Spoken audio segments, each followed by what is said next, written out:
어떤 목사님은 종말론 강의 돈 받고 강의하던데요. 숭구리당당인가 그 목사님인 것 같은데 거기도 환란 전주거를 가르치더라고요. 그러니까 이게 정말 너무 미혹입니다. 환란전 휴거는. 환란전 휴거는 성경 자체를 모르는 거예요. 이게 제가 이렇게 확신하게 말할 수 있는 이유가 그 목사님들 중에서 예를 들면 숭구리당당 박순걸 목사님이요. 박순걸 목사님, 또 박영민 목사님, 뭐 저기 그 성령과 부흥 TV 이름은 기억 안 나는데 그 여자 목사님 요런 분들이 지금 환란전 휴거를 가지고 저런 토론하자 하면 저는 언제든지 그냥 언제든지 나갈 수 있습니다. 근데 아마 토론하자고 안 하실걸요. 왜냐면 성경적으로 문맥 쪼끔만 보더라도 환란전 휴거는 성경적으로 말이 안 됩니다. 예, 이거는 그냥 뭐 데살로니가 전후서 책 한 권만 보더라도 말이 안 되고 책 한 권씩만 봐도 말이 안 되고 그 앞뒤 문맥의 장들만 봐도 말이 안 됩니다. 예, 진짜 이 환란전 휴거를 말하는 사람들은 그냥 성도들에게는 속일 수 있어. 그냥 설교만 하면 되니까. 근데 토론하자고 하면 토론할 수가 없습니다. 왜냐면 이거는 토론을 하고 그냥 환란 전 휴거, 환란 후 휴거가 대번에 딱 같은 말씀을 피고 성도들 앞에서 말하는 순간 다 드러나요. 그 대답을 못 합니다. 왜냐면 문맥 가운데 말을 하기 때문에. 그래서 우리가 이 부분들을 어 어려운 부분이다 생각하지 말고 지금 제가 하는 말도 여러분들이 들으면 '와 전도사님 말이 맞는 것 같은데?' 이것도 잘못된 거예요. '내가 하는 말이 맞냐? 박영희 목사님 하는 말이 맞냐?' 이렇게 되는 게 아니라 여러분들이 이 말들 제 말도 듣고 뭐 박영희 목사님 말도 듣고 성경을 여러분이 직접 보셔야 돼요. 그 여러분이 분별해 보셔요. 여러분이 '아 성경에서 뭐라고 말하지?' 그러니까 그분들이 말하는 대로 말씀을 보지 말고 그분이 말하는 그 말씀을 인용한 그 구절 있죠. 그 구절의 앞뒤 문맥을 같이 봐 보시면 돼요. 존 맥아더 목사님, 오카노 목사님 요게 김포 영광 순복음교회 저기 그 누구냐? 박 갑자기 이름이 기억이 안 나네. 저기 박 목사님, 박영민 목사님 그죠? 박영민 목사님 채널에 올라와 있던데 어 존 맥아더 목사님, 오카노 목사님 영상을 아무리 올려놔도 소용없습니다. 하나님의 말씀이 맞습니다. 오카노 목사님은 심지어 김일성과 김정일인가요? 김정은인가요? 김정일이었던 것 같아요. 김정일을 "평화를 가져온 하나님의 아들이다."라고 설교 시간에 말했어요. 그러면 오카노 목사님이 김정일이 하나님의 아들이라고 말했으니까 우리가 오카노 목사님이 말했으니까 받아들여야 되나요? 아니죠. 예, 사람은 누구나 틀립니다. 존 맥아더 목사님이 말했다고 하더라도 받아들일 수 없죠. 왜? 환란전 휴거는 사람 이름으로 치면 여러분 가장 믿을 만한 사람이 1 세기 교부들입니다. 사도들의 직속 제자들이요. 직속 제자들이 믿었던 게 지금 제가 믿고 있는 견해이기 때문에 이거를 역사주의 전천년설이라고 말하는 거예요. 근데 존 메가너 목사님과 오카노 목사님이 말하는 견해는 세대주의적 전천년설입니다. 왜 후대 사람들이 만들었는데 세대주의는 예수회가 만들었습니다.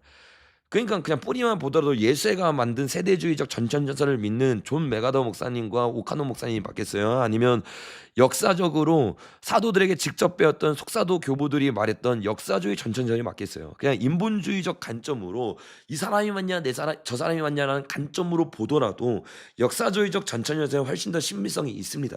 근데 그런 식으로 우리가 뭐 "누가 믿었고 누가 했니?" 이러면서 우리가 성경 보는 거는 잘못된 거고요. 이거는 그냥 그 오카노 목사님이 맞으면 어떻게 해야 되냐고 말하니까 눈높이에 맞춰서 설명을 한 거고 우리는 누가 말했든지 성경을 토대로 어 우리가 봐야 되는 거죠. 요한계시록 3장 10 절은 벗어나게 해 주신다는 뜻인데 벗어나게 한다는 뜻이 아닙니다. 3장 10절 우리가 이야기를 나눴던 것처럼 용례를 살펴보세요. 3장 10 절에서 사용했던 용례는 정확하게 어 벗어나게 한다는 것이 아니라 우리를 보전한다는 뜻입니다. 예전에도 우리가 자세히 나눴습니다. 보전한다는 뜻이에요. 요한복음에 자세하게 나옵니다. 요한복음도 요한이 적었고 요한계시록도 요한이 적었습니다. 그래서 테레오 에크라고 하는 이 단어가 정확하게 예수님이 제자들을 향해서 말할 때 우리를 제자들을 보존하여 악에서 건져내시는 게 아니라 보존하여 주시옵소서라고 말을 한단 말이에요. 그죠? 원어로 봐도 챗GPT나 제미나이 등 다 물어봤는데 빼내 주겠다고 말하는데요. 챗GPT나 제미나이는 믿으면 안 됩니다. 챗GPT나 제미나이는 믿을 수 있는 존재가 아니라 거짓말을 치는 존재. 그래서 우리가 어떻게 물어보냐에 따라서 진실을 말하기도 하고 거짓을 말하기도 합니다. 그래서 우리가 그 부분들 잘 분별해서 보셔야 되고 아까 말했던 거를 챗GPT나 뭐 이런 데다가 이제 써서 쓰지 말고 제가 좀 구체적으로 한번 알려드릴게요. 요게 어떤 단어냐면 자 한번 찾아줄게요. 이것도 궁금해하는 분 많은데 그 제가 쓰는 원어 성경 있잖아요. 원어 성경 그 유료 아닙니다. 소금 성경이라고 치세요. 그럼 여기 나오죠. 요 소금 성경 들어가면 아까 이제 원어로 이제 성경 히브리어 헬라어 다 볼 수 있습니다. 그래서 계시록 3장 아까 말씀했잖아요. 그죠? 계시록 3장 10 절이죠. 10 절을 보면 자 여기를 보니까 이제 "너를 지켜 이제 면하게 하리니." 이게 중요해요. 면하게 하리니. 근데 이 면하게 하리니 요게 아까 봤던 거죠. 여기 보이시죠? 이게 테레오 에크란 말이에요. 그죠? 테레오 에크 요게 보존하다, 지키다, 뭐뭐에서부터 보존하고 지키다라는 의미가 일단은 잘 안 보이시죠? 자 다시 보여줄게요. 자 여기서 보이시죠? 자 "시험의 때를 면하게 하리니"라는 이 면하게 하리니가 지금 우리가 아까 말한 것처럼 어떻게 면하는 거냐, 어떻게 지키시는 거냐, 어떻게 나오게 하는 거냐, 요거잖아요, 그죠? 근데 요게 그냥 직관적으로 봐도 테레오라는 건 보존하다. 그러니까 보존하다는 거는 세상에서 보존하다라는 뜻이에요, 그죠? 지키다, 보존하다, 지키다라는 뜻. 그리고 어 이게 같이 쓰여지는 거예요. 잘 보이시죠? 여기 테레오 에크라는 뜻이 뭐뭐에게서부터 보존하다. 그러니까 세상으로부터 우리를 빼내다라는 뜻이 아니라 보존하다는 뜻이에요. 그래서 용례를 보세요, 여러분. 자, 요거를 이렇게 공부하시면 돼요. 복사하세요. 복사해서 검색에 넣으세요. 자, 그러면 이 테레오라는 단어가 쓰여진 게 이렇게 나오는데 중요한 거는 테레오라고 쓰여진 거는 이렇게 나오는데 테레오 에크라고 지어진 거는 용례가 이 17장에서밖에 안 나옵니다. 17장에서 보니까 자 11절과 15절 내용을 조금 살펴볼 건데 자 여기 보니까 저희를 보전하사 자 나는 세상에 더 있지 보이세요?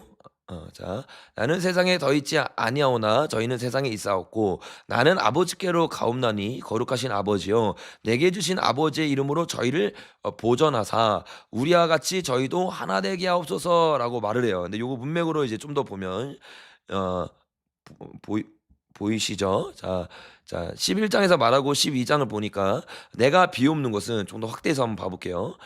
보이시죠?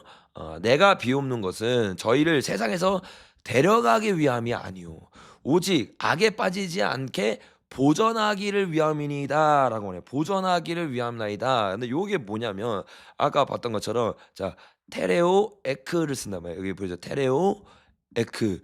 그러니까 요 테레오 에크라는 단어가 같이 쓰인 용례는 지금 17장 15절과 요한이 요한만 쓰는 단어예요. 요한만. 그러니까 요한이 요한계시록과 요한복음 다 쓰지 않았습니까? 거기서 요한만 구체적으로 테레오 에크라는 단어를 쓰는데 그러면 저자가 썼던 의도가 중요하잖아요.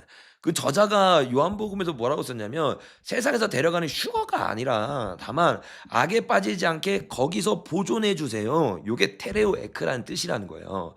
그러니까 요게 테레오 에크라는 뜻이라는 거는 자 다시 계시록 3장 이거를 뭐 이렇게 그냥 토론하면서 그냥 있는 그대로 그냥 문맥을 가지고 얘기하는데 이거 뭐 어떻게 반박할 거야. 이거는 내가 말해서 반박을 못하는 게 아니라 성경의 원어에 그렇게 써져 있는데 이거를 뭐를 반박하는 거예요. 그러니까 테레오 에크라는 이 보존하다라는 의미가 지금 여기서 말하는 것처럼 악에서 빠지지 않게 보존해 달라는 이 땅에서 보존해 달라는 의미와 똑같은 거다. 그러니까 여기서 말하는 것처럼 너를 지켜 시험의 때를 면케하리니라는 뜻은 너를 시험의 때에서 면케해서 빼오겠다라는 뜻이 아니라 면케라는 단어가 애매하게 번역이 됐지만 원래로 보면 뭐냐면 시험의 때에 너를 보존하리니라는 단어로 번역이 돼야 되는 거예요.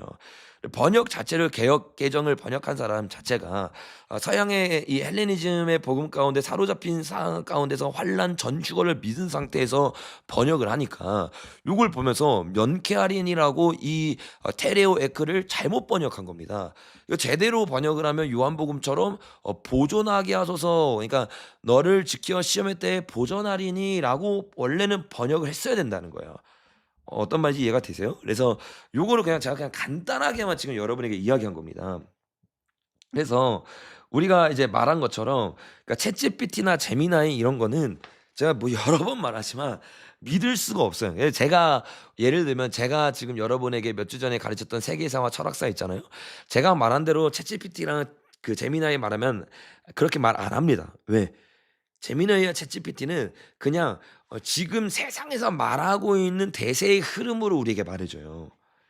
그래서 대세의 흐름으로 우리가 따라가는 게 아니라 원어에서 뭘 말하고 또 세계사와 이 그 철학사 가운데 실제적으로 어떤 일이 있었는가를 중심으로 성경 중심으로 보기 시작하면 완전히 다른 어 이 방향성이 나오는 거죠. 그래서 우리가 요런 부분들은 어 고렇게 보셔야 됩니다. 아까 누가 질문하셨죠? 질문하신 분이 음 챗GPT 얘기했던 분이 하여튼 이제 지금 채팅창이 너무 올라가 가지고 제가 보지 못하는데 충분히 답변이 됐다고 생각을 합니다. 그래서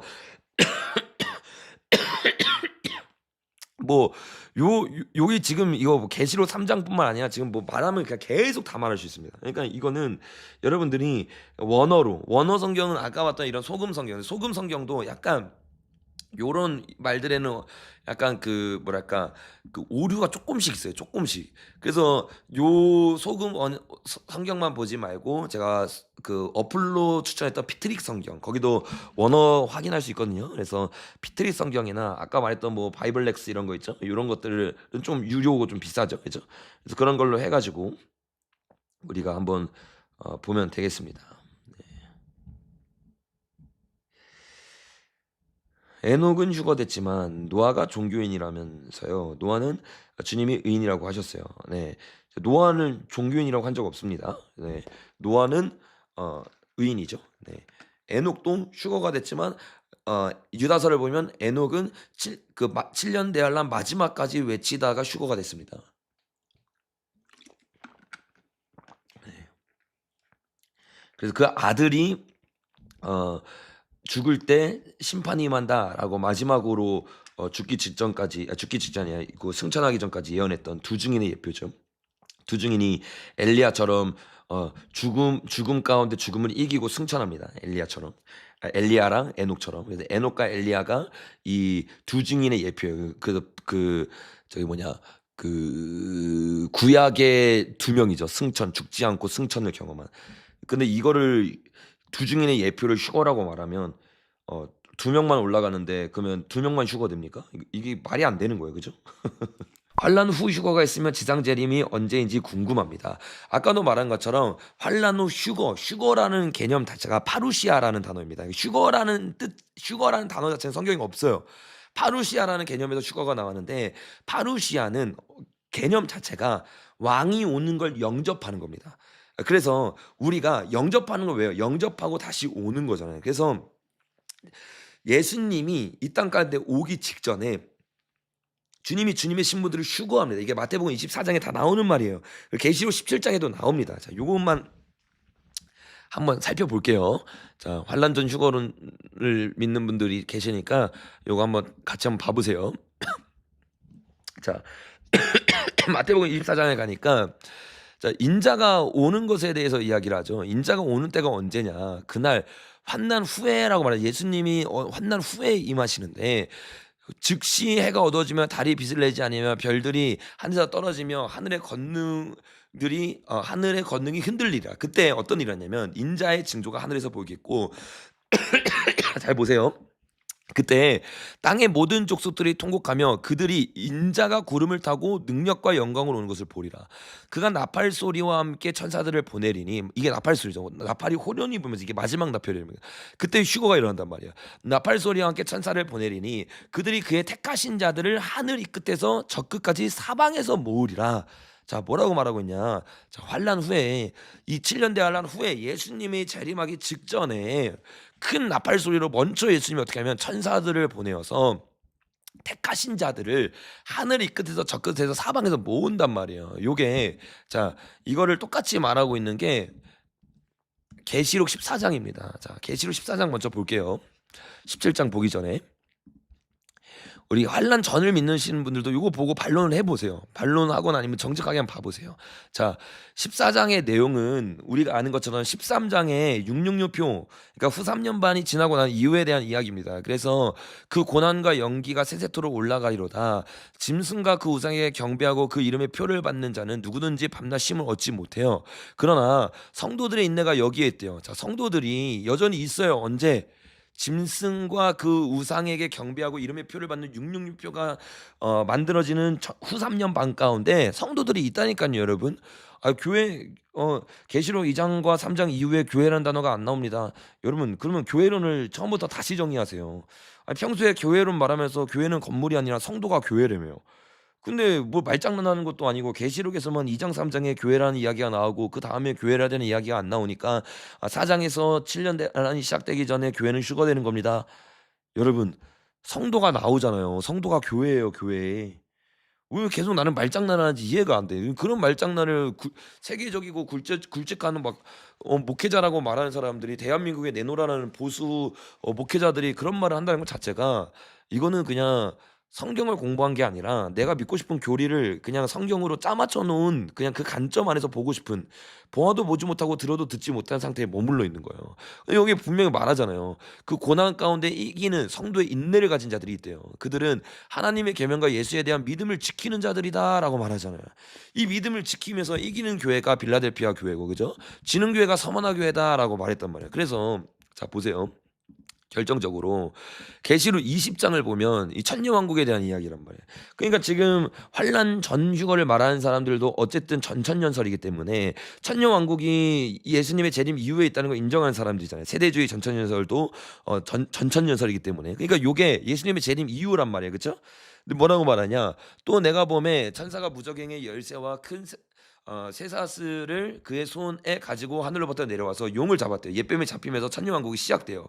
근데 그때 왕노릇하는 자들이 있단 말이에요. 근데 그 왕노릇하는 자들이 누구냐? 또 보좌들을 보니 거기 앉은 자들이 있어 심판하는 권세를 받았더라. 왕노릇하는 자들이야. 누구냐? 또 내가 보니 예수를 증언한 왕과 하나님의 말씀 때문에 못배임을 당한 자들의 영혼들과 또 짐승과 그 우상에 경배하지 아니하고 그들의 이마와 손의 표를 받지 아니한 자들이 살아서 그리스도와 더불어 청년 동안 왕노릇한대요.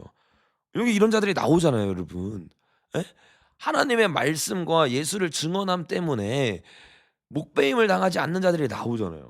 이 사람들이 유대인이라고요? 유대인 중에 신실한 자들이라고요? 그러면 이방인의 신실한 자들은 하나님이 사랑하셔서 추구하는데 유대인의 신실한 자들은 안 사랑하셔서 그 자리에 놔둬 놓으세요?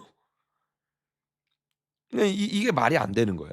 7장에 여기 어떤 분이 7장의 들림이라고 말하는데 7장의 들림은 7장의 들림이 아니라 똑같은 시즌을 이야기하고 있는 겁니다. 자, 7장 보세요. 7장에 가니까 각 나라에서 온 무리가라고 얘기하고 있잖아요. 그 무리를 말하면서 이루에 내가 보니 각 나라와 족속과 백성과 방언에서 아무도 능히 셀 수 없는 큰 무리가 나와 흰 옷을 입고 손에 종려나무를 가지고 보좌 앞에 어린 양 앞에 서서 큰 소리로 외쳐 이르되 구원하심이 보좌에 앉으신 우리 하나님과 어린 양에게 있도다. 모든 천사가 보좌와 장로들과 내샘물과 주의 앞에서 엎드려 경배하기 시작해요. 이런 사람들이 있으니까 장로 중 하나에게 응답하여 물어보는 거예요. 흰 옷 입은 자가 누구냐? 그랬더니 요한이 말하죠. 당신이 알지 않습니까? 장로님이 나에게 알려주세요. 그랬더니 이는 큰 환난에서 나오는 자들인데 어린 양의 피에 그 옷을 씻어 희게 하였느니라 라고 말한단 말이에요. 요 사람들이 어떤 사람들이냐? 큰 환난에서 벗어나서 나왔다라고 말하는 게 아니에요. 원어를 보면 이기고 나왔다는 뜻입니다. 그리고 결정적인 게 뭐냐면 문맥 자체가 이 7장의 문맥이 6장의 문맥과 이어집니다. 6장의 문맥은 뭘 말하냐면 첫 번째 인부터 일곱 번째 인까지를 말하면서 네 번째 인까지 이 7년 대환란의 일곱 번째 인 7년 대환란 가운데 일곱 번째 일곱 인은 목차를 말하거든요. 그래서 네 번째 인까지는 7년 대환란 시작 전을 말하고, 그래서 이제 뭐라고 말하면 예수님이 요 병의 구절을 말하면서 재난의 시작이다라고 말하잖아요. 다섯 번째 인일 때쯤에서 교회 핍박 시즌이 시작된단 말이에요. 그죠? 교회 핍박 시즌이 시작되고 난 이후에 여섯 번째 인 가운데 큰 지진이 나면서 해와 달과 별이 온통 검해지는, 이게 1월 성신의 징조란 말이에요. 예수님의 재림 때를 말하는 거예요. 그래서 여기 보니까 하늘이 두루마기 말리는 것처럼 말려지기 시작하고 재림이죠. 땅의 임금들과 왕족과 장군들과 부자와 강한 자들, 요게 계시록 18장에 나오는 바벨론이란 말이에요. 그죠? 그들이 자유인과 굴과 산과 바위 틈에 숨어서 산들과 바위에게 말하되 우리 위에 떨어져 보지 않으시는 얼굴과 어린 양의 진노에서 우리를 가리라. 그들이 진노의 큰 날이 이뤘으니 누가 큰히 서리라 하면서 예수님의 재림을 말한단 말이에요. 그 예수님의 재림 재림 때 6 장과 7 장은 후대 사람들이 나눴지 원래 요한이 적었을 땐 6 장과 7 장이 나뉘어지는 장이 아닙니다. 이어지는 장이에요. 그렇게 사람들이 바벨론 시스템 사람들이 숨을 때 여기 보니까 누가 나와요? 14만 4천들이 나오기 시작하고 그죠? 여기 보니까 아까 봤던 흰 옷 입은 무리들이 나오기 시작하는 거야. 그러니까 이 7장의 문맥은 우리가 봤던 것처럼 정확하게 7년 대환란 끝에 나타난 일들을 먼저 보여주고 8장부터 본격적으로 우리가 나왔던 나팔 소리로 들어가는 겁니다. 나팔이 일곱 나팔이 7년 대환을 말하는 거잖아요. 그래서 7년 대환을 본격적으로 설명하기 전에 6장과 7장은 7년 대환란의 전과 끝에 어떤 일을 하는지 간략하게 우리에게 일곱 인을 통해서 설명을 하고 일곱 나팔이라고 하는 본론으로 들어가는 거예요. 그래서 우리가 이 성경적 문맥을 보면 이 7장에 있는 내용은 아까 봤던 이 20장의 내용과 또 마태복음 24장의 내용과 계시록 14장의 내용과 똑같은 내용이다. 똑같은 시즌이다. 라고 우리가 이해할 수 있는 겁니다.